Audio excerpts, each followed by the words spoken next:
Okay, Huns, Mayans, Mongols for both players, obviously, and once again, it's the fourth civ that is the difference, and you generally see the Chinese or Spanish.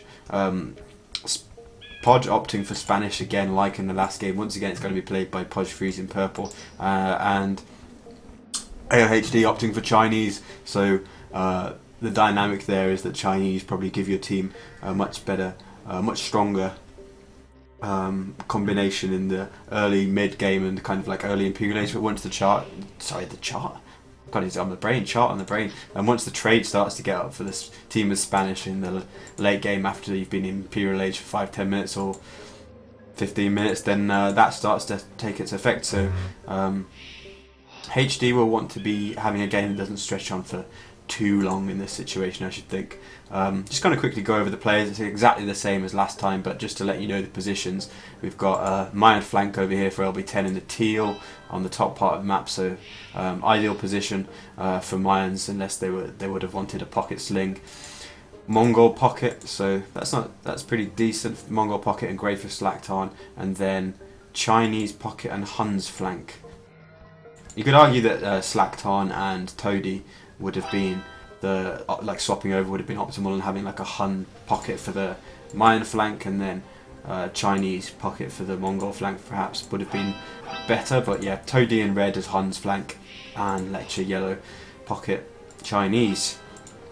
It's not too bad because Huns can play either, of course, pretty well. The PoJ team has Mayan flank as well, so we're not going to see a Mayan pocket sling, which is kind of a relief, although you could have a flank sling, which is kind of slightly more dangerous. Then Bustos pocket Mongols in orange, Freeze pocket Spanish in purple, and then flank Huns for chart. So neither Hun player in this game is in the pocket position, which means that in the Castle Age they could be more inclined to go for cavalry archers, and then we'll probably see a paladin transition late game from them. I remember we played one game ourselves and else in the Nations Cup, and I remember I stayed way too long on cavalry archers, and that proved very costly. Like, you've got to try and get that cavalry archer paladin transition in the late game right. Anyway, anything strike you, Milmano, about the positions of the civs at all? Not particularly. Sorry, I got that update on the spectator overlay, and it's like messed up all my settings, so I got to fix it quick. Oh really? Okay, no problem. Yeah, I'll be with you in just a second. Yeah, I realised I talked solidly for like 3-4 minutes there, and I thought you were probably trying to, God, this guy doesn't let me get in a word in edgeways. No, keep talking, keep talking. I'm not here. But yeah, interestingly, I'd say that Chocobo and Bustos are the two best players for PoJ, and they're on the same side. So we could end up with a map that kind of pushes anti-clockwise, perhaps. We could see the bottom flank, if you like, for PoJ winning over here against Toady and Lecture. And then, I'd say, I don't really know Chart and Freeze, but I definitely think that LB and Slaktarn is a very, very strong combination, and they could end up doing pretty well at the top. So it could be this kind of like anti-clockwise rotation around the map with the top pushing left and the bottom pushing right, but we will see. I have actually now fixed it. That's good to know. Basically, I kept moving my mouse around, and that was apparently I thought it was the arrow keys that you'd move the table with, but actually it was the mouse was doing it. So I was like, why is it not going to the left? Why is it going to the right of my mouse? Anyway, enough about my issues. Let's talk about this game. LB's going for a drush, so that's classic. Yeah, as is Toady, as is Chocobo, because he's putting up his barracks as well. Let's look at the final flank player. Blue, the Hun's flank at the top of the map, he isn't putting up a barracks at the moment, and I don't know, is he going to go for more of a scouts build? Seems like hasn't got the food yet, but his timing is probably going to be off for doing scouts, but at the same time, no barracks. Be interesting to see what his plan is.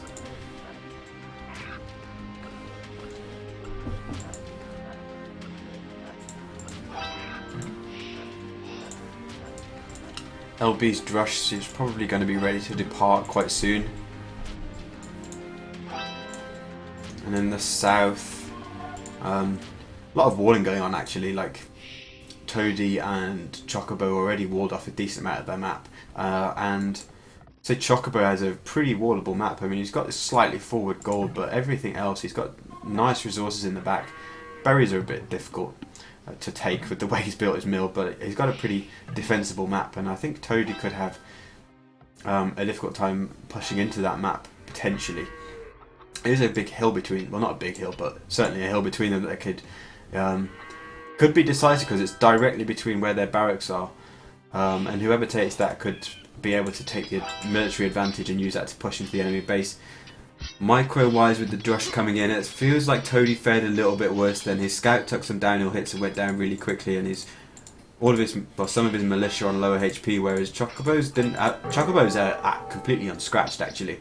He could be about to lose his scout now, and Toadie's having to get a villager into the fight to ensure that he doesn't lose the Drush heavily. But Chocobo, He'll be fine. He'll be fine. Yeah, he's going to be fine now. I think. Like Scout says, can take care of business. Yeah. Villager in there for added measure. I'm not sure what that villager's actually really where that villager came from. I guess from the woodline or something, or that was really weird. Or maybe it's the walling actually. That's fine. So Chart's going up on 23 pop and now doing a barracks, and he's got 3 on gold. So we just kind of see straight. Are you like archers from him, or is he actually going to do scouts with just a slightly higher population? He's going to do archers. Like you wouldn't do 3 on gold if you weren't going to do archers. He's only got 1 farm as well. I was wondering if you maybe wanted like early bloodlines and then like a few scouts and fast transition into archers, but yeah, just going straight archery ranges, 2 archery ranges. You could do that, but I don't think I'd want the food economy to achieve it. And yeah, even you're if right. you And did, look like his farms. the eco would so be badly hit by it. You get like 1 scout out of it with bloodlines. It's just like, well, is it worth it? But look at the Drush coming from LB on the pocket. Ooh, yeah, can you get a bill here? Let's look at the villager HP. Oh, that's 1 bill dead. That's definitely that bill's dead. Yeah, sure. Definitely. And Oh, if LB can find that, would have. Oh my god. This is disastrous for Freeze. And there's another really hurt female villager coming into the fight. Yeah. And if LB clicks on them and finds that villager, he'll go back and get another kill. Yeah, you would go for that kill if you can. Yeah, he'll just Like check the HP. And that's enormous because Freeze on 24 villagers as Spanish. Here we go. Here we go. He's found it. He's found the bill. He's going for it. Scout goes. He got it. No. It's survived. Oh man, that scout block, man. He needs one more hit. He needs one more hit. No, that is so fortunate. But even so, look at the amount of idle time that he's had as well. Like only 2 kills, but the idle time's enormous. If you want to do like 2 stable, I don't know how many stables he's going to go for. But if you want to do 2 in particular, like, you've got to get your eco on point. And just having that idle time with the wood, like nearly all the villages, is just enormous as well as the 2 down. And he's so delayed. Yeah, it's just going to be so delayed compared to slack time. Yeah, he's already up stack time, and so's Lecture as well. Wow, Lecture got up like, pretty well actually considering. And he's even like his putting down Castle Age building as well. He's now power building a stable with 4 villages, and during that time he's only got 4 villages on wood. So that's just the damage that Thank God Bush he's caused. Spanish. Thank God he's Spanish. It's not like a terrible uptime, but like in comparison, like how the hell did John get a 1540 for China? Like he must have had the start, like dream start, like 4 sheep visible, everything. What? That's so ridiculous, honestly. He seems like he pushed 3 deer. I can see some deer on the right hand side. There's one by itself. I like how we're like ignoring everything else but just John right now. It's just like this is all the focus of the rest of the game. How did John get this great uptime? Yeah, well, John did carry Norway A to 8th place in the Nations Cup, so carry through sleep. Oh, it's terrible. Talk about our own teammate like that. Anyway, Char's coming with some archers actually up in the north towards LB's base. LB's got a nice tower actually on his gold, so he's going to be fine on that front. And he's even like cleverly positioned those scummages. Yeah, he's going to be absolutely safe, and I think that the build that Char has gone for is going to end up being kind of disastrous because he's not going to be up that fast, and he could be stuck in feudal against with very little help from the severely delayed pocket. When Slacktarn comes in against him, unless Slacktarn just kind of decides to focus on freeze or boom a bit more. Yeah, like Slacktarn's got a good map options available to him. Depends on what they really want to achieve out of it. if I hit for LB, this scum's gonna work. Yeah, that was bad. You shouldn't stuck around, Chad. Yeah. And I think Slackton may probably just go with more boom heavy and just stick on the one stable for a while, because I think that's in his play style as well. I know when I play T games with him, he often looks for an opportunity to get one player to boom, and as Mongol pocket against two as flank and a pocket that are going to be very slow in this game, I think he'll definitely look to just boom and then abuse Mongols later on. Yeah. He's putting down 2 TCs. This is really good for Mongols. Just get that early eco advantage. And the Spanish guy's in Constellation now, but he's on one stable himself, so. Yeah, I mean, and he can't produce knights and villages with 4 farms, and he's immediately dropped 2 TCs. But he's trying to do 3 TC knights with 5 farms at the moment. Well, that's interesting. Wow, that's gonna work out for him. Good luck though. Really nice team war for HD as well in the south.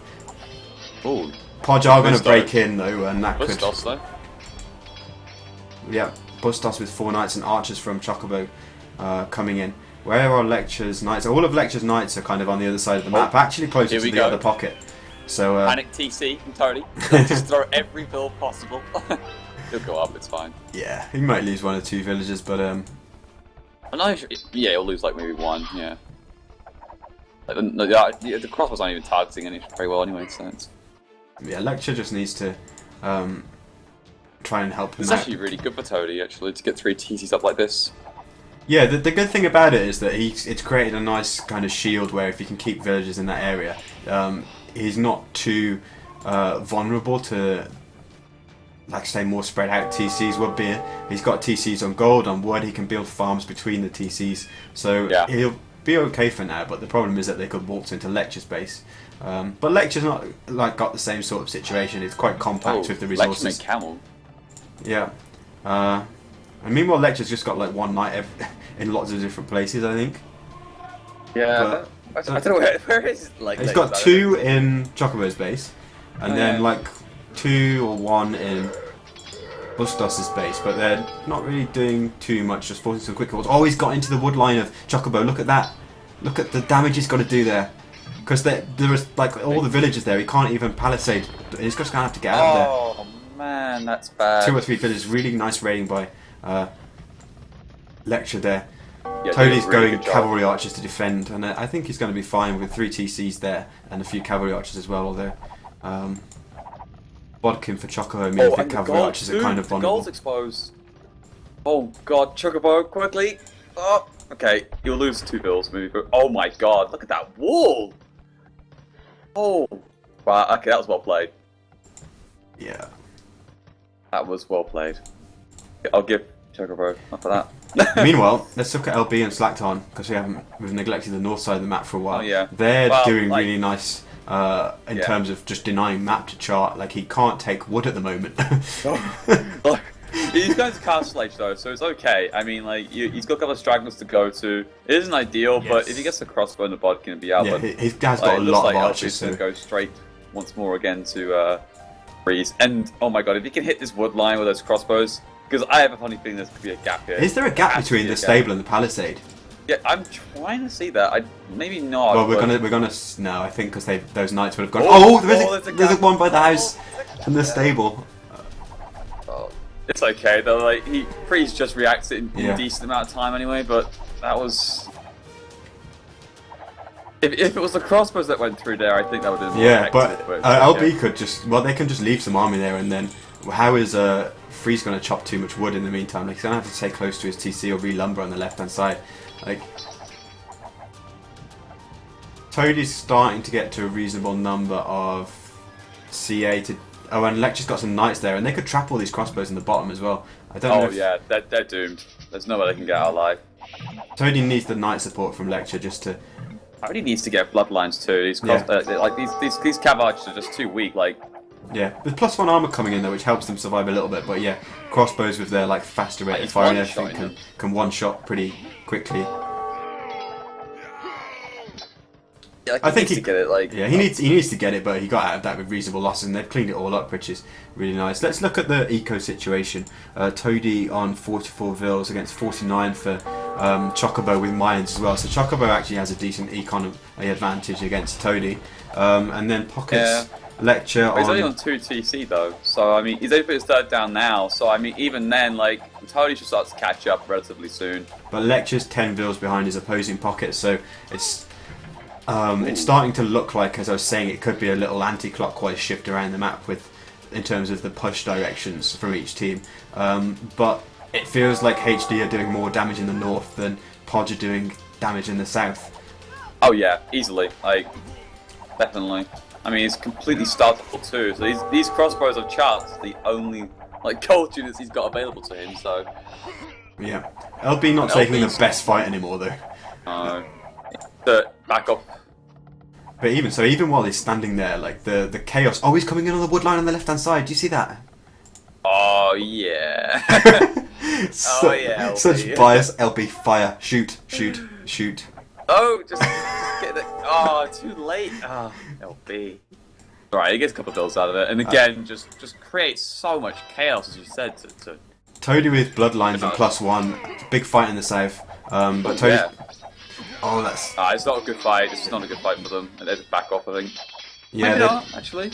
I think it can be a good fight if they're positioned better. Like Toady took a lot of damage from camels and knights initially, Actually, and the crossbows on the hill are pretty horrible. But Lecture had had bloodlines, and Bustos didn't. Like if they hadn't fought against the hill, and if the orange knights and camels hadn't taken a nice patrol against Toady's units right at the start, then I think they could have possibly won that fight. But the positioning was much better from PoJ. +2, but hasn't got bloodlines. Like that's a bit of a. Normally, I'd expect you to get bloodlines even before you get the armor, or even get +2. Really. There you go. Yeah, that wasn't a clean fight, I don't think. Anyway, it was okay considering. But Toady's getting Thumb Ring now, and that's such a big upgrade. Yeah, once Cavalry Archers get all the upgrades, then they start to become much better. But there is that kind of period of time in the early Castle Age when crossbows have usually got an advantage due to the like Cavalry Archers not having bloodlines and thumb ring to kind of even up the rate of fire and get more hit points, etc. Look at the LP's crossbows and skirmishes in the north as well, just sitting there completely denying the wood line of Freeze, and that wood line on the bottom left is looking so messy. And Slackton in on the 5th TC. Is that a 5th TC that Freeze is going That's for? That's a 5th TC. And exactly the same spot as the 4th one, basically. Yeah, I mean, Slackton just lost some knights, but it just doesn't really matter because Freeze is at home doing nothing while his resources. But I don't understand that the. Yeah. It's not like. No, do you know what? No, I don't get it. Yeah, just look at this farmland as well. It's just messy. There's villagers not on half the farms. There's no way you can do knights off 2 stables and run 5 TCs. I can understand it from the kind of defense point of view, but it's the investment of resources at this stage of the game just isn't necessary. Oh my goodness! Yeah, the big fight in the south as well. Looks like Toady and Lecture will probably just about hold this because we're at the point in the game now where the Cavalry Archers start to be stronger, but yeah, but he's too late to the fight really. I think Toady was a little bit there, but they're gonna back off because I mean like I think he's got ballistics done. Yeah, he's got ballistics done now and Thumb Ring. Like these Cav Archers are just so strong. And Slackton clicking up to the Imperial Age. How many villages is he on? 102 villages with the Mongol click up. Bustos is going to hang around a mile, slightly longer. Let's see how close to the... first up those Mongols. Yeah, Bustos is a long way from the Imperial Age. I mean, he's on the opposite side where there's more of a fight going on, which would explain it because he's having to make more knights and stuff. Feels like don't know if HD should back off a little bit now because Bustos has got a lot more knights there than Lecture. Yeah.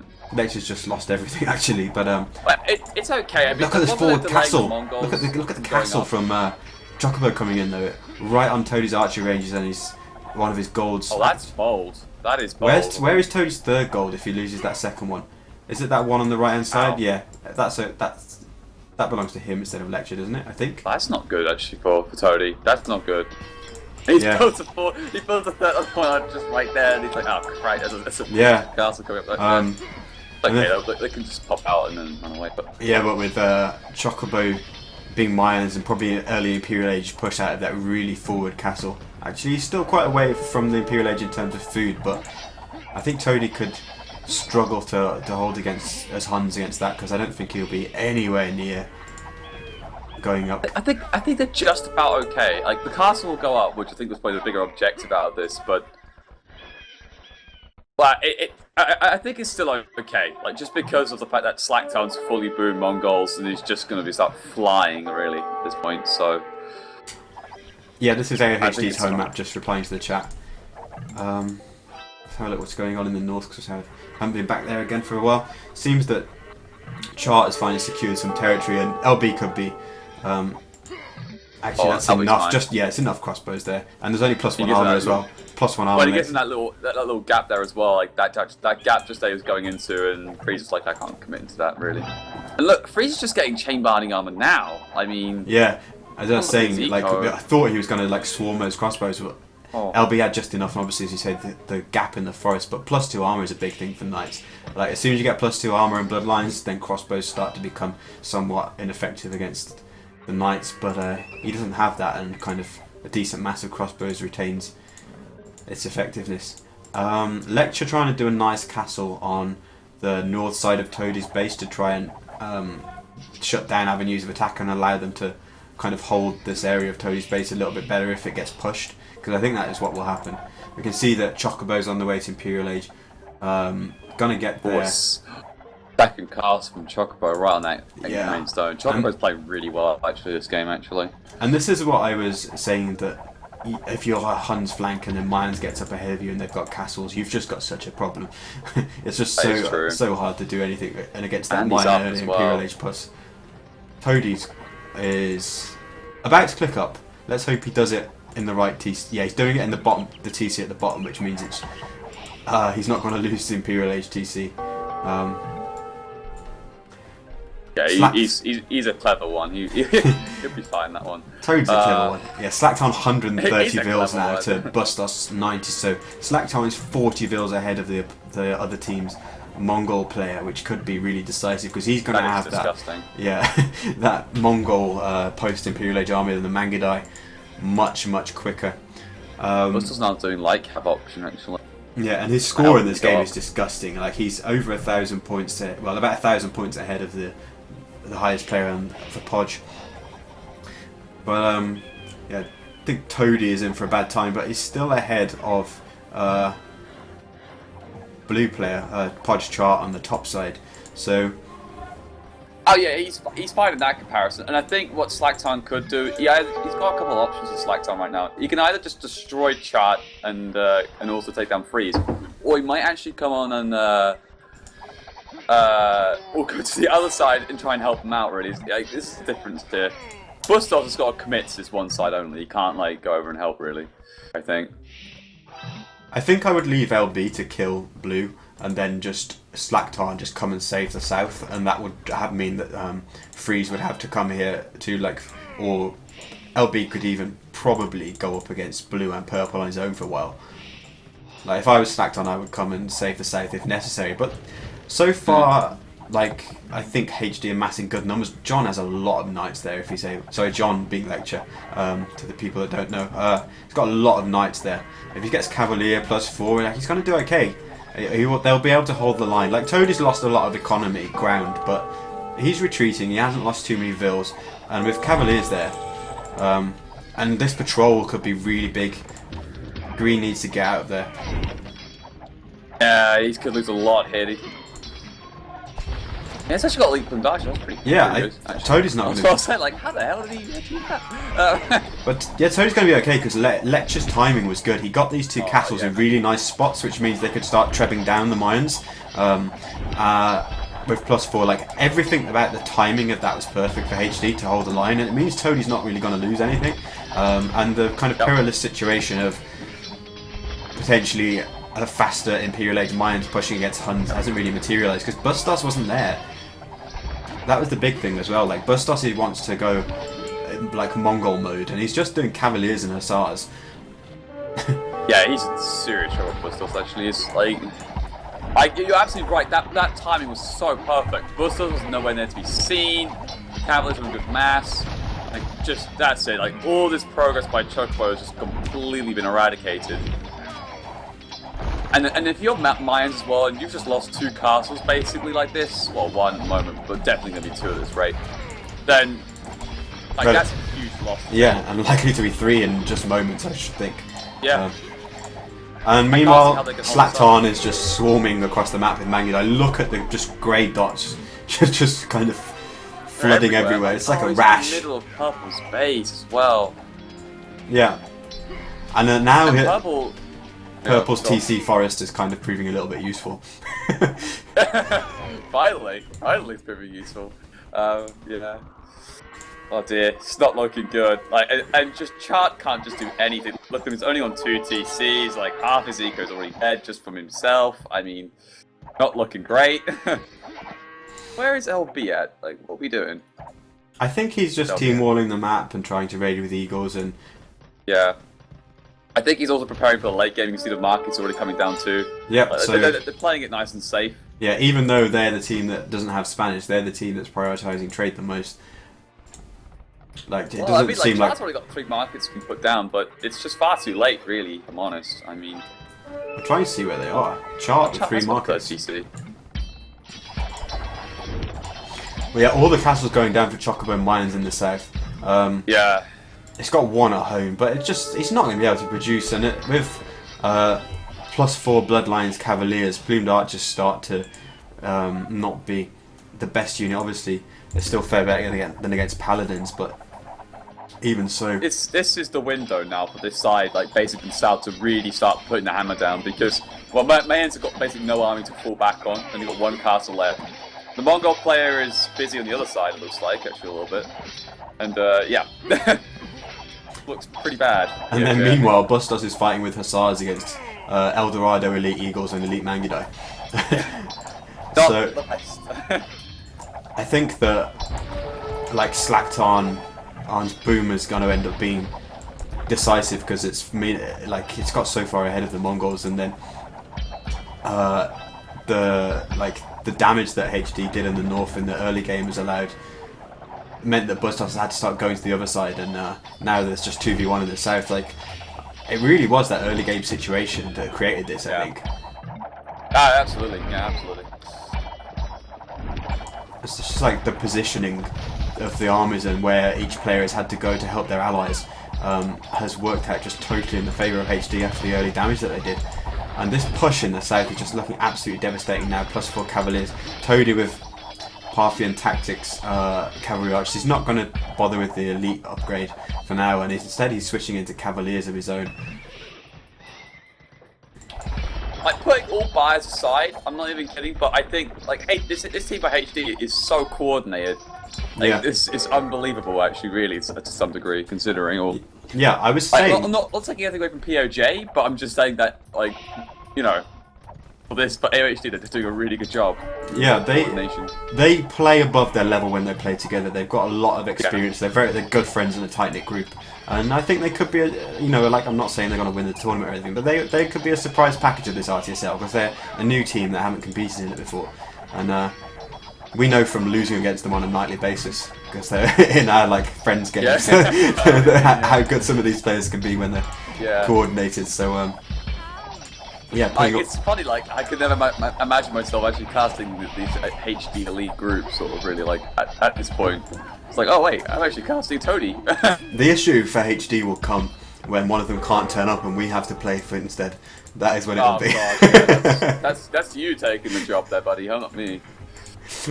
Alright, next castle from Chocobo is going to go down. He was trying to get hoardings, but that didn't get completed. This is an absolute rout here on Chocobo's base, and that's not even going into Chart space right now, because look at Chart space. Oh boy. Siege Rams, Mangudai. He's actually going to get Paladin though, he's only halfway there. Nice, but... I think he could end up losing a lot of those Cavaliers before the Paladin even comes in, because he's got a lot of Mangudai shooting at the Cavaliers and Elite Eagles in there, whilst the Cavaliers attack the Rams. Yeah, I think that's a good it's an okay fight actually. It's turned into an okay fight. Yeah, alright actually. Problem is like, how much longer can he keep that up though? That's the thing. Like, yeah, I mean, Lecture will come. Sorry, Slacktown will keep coming back and back and back with this. Now he's getting heavy camels as well, so that's a problem.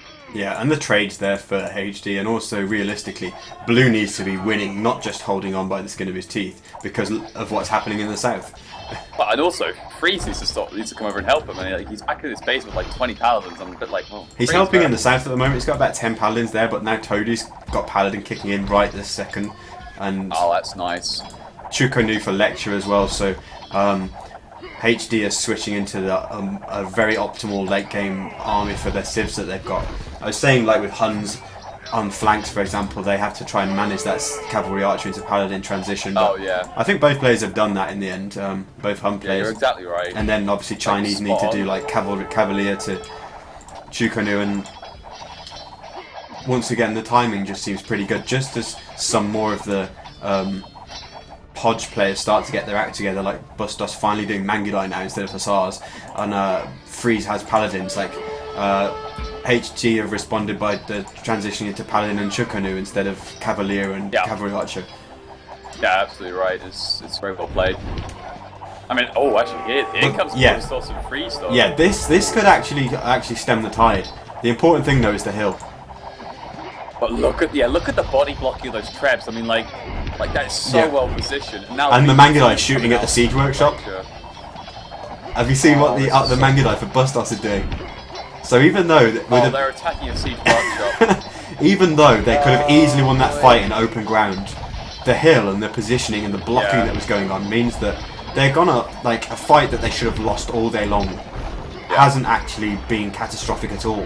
And now they're getting bombard towers on the hill and everything. Just look at what Slackton's doing right now. Like, he's just cleaning the house right now. He's taking care of Chart's base, and Chart's like all alone, and Freeze is just committing complete to the south. Kokobo is, well, actually, he's got some fills out, so he's okay there. Yeah, it's just bad. I think the PoJ are actually just banking on this late game Spanish trade. But I think they're talking about calling it, judging by the chat in the top left. They do a lot of P. They do a lot of that. It's like the same thing every time. GG. Well played. Very well played. I think, and as we were saying, in particular the South, the South, Toadie and Lecture played brilliantly. Like in particular Toadie, and the reason why I'm saying Toadie is that he didn't panic. Like the two castle drops came on him, and he lost like all that range and all that forward ground, and he was completely okay with it. Like he had full confidence in Lecture, just kept back, wait for the Imperial upgrade to come in from Lecture, and then just take it back from there, because I knew they had the advantage still on the other side, so I think that was really well played by them, actually. Yeah. Not taking nothing away from Slackton or LB, they played fantastic as well, but just that combo between the two was really good. Yeah, and I think the key thing as well is that Bustos was doing all those Hussars and stuff and ended up getting 30 vills behind Slackton. I think that was really key, because the fight in the south could have gone a lot more badly if Bustos hadn't been so far behind where the other Mongol player in the other team was. But he was doing a lot more knights in the Castle Age, and Slackton was almost like free booming with just one stable and a few knights, because the damage had already been done by that drush in the Dark Age by LB. It meant that that Slackton could afford to just concentrate on his boom, didn't really make many knights at all, and yeah, as you say, then Bustos couldn't really help Chocobo push, and Lecture, as you say, Toadie had full confidence in him, and I think the two castles really intelligent, because it meant that two castles in combination with +4 cavaliers right at the correct time in order to start trebbing down the forward castles from Minans, which were ambitious, you have to say. Like, he did one, which was nice, but then he did 3 in the same spot, and knowing that his pocket was probably not going to be helping him too much, it was perhaps a little bit of an overextension. If you're committing like mains like that with double castle forward, like it has to work, otherwise you're just sort of. It'll be interesting to see how it would have planned out if the castles were built a bit safer. I'm curious on that one, or if Bustos was there at the beginning, I'm not too sure. There's too many ifs and buts now, Yeah, I really do think it just hinged on that moment when the north flank just got so delayed. Like, Blue's build was a little bit weird, and then he lost all his army in LB's base pretty much, so it meant he was slow, and LB's drush just killed two villagers that were idled like 10 villagers for 2 minutes in the pocket, and from that point it's just like slacked on. It's just like boom boom, Mongols, GG. Right. Yeah, like LB's judge did such a fantastic job as well. Like it just delayed purple so much.